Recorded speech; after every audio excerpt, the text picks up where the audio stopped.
मागणीची लवचिकता ही संकल्पना किमतीतील बदलामुळे मागणीत होणारा बदल दर्शवते. तिचे अर्थव्यवस्थेत महत्त्व मोठे आहे.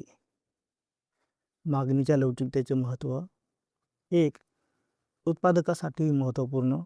उत्पादकाला योग्य किंमत ठरविण्यास मदत होते.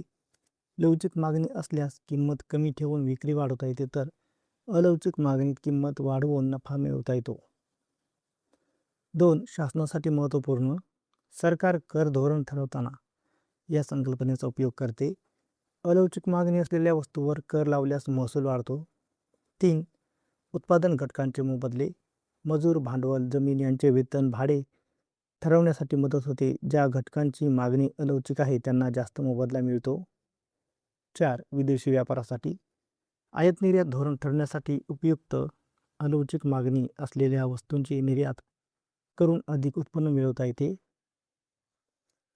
5. सार्वजनिक सुविधा. रेल्वे, वीज, पाणी यासारख्या सेवांमध्ये किंमत नियंत्रणासाठी मदत होते व ग्राहकांचे शोषण टाळले जाते. 6. व्यवसाय नियोजन. उत्पादन, साठा आणि विक्री धोरण ठरवण्यासाठी उपयोगी ठरते.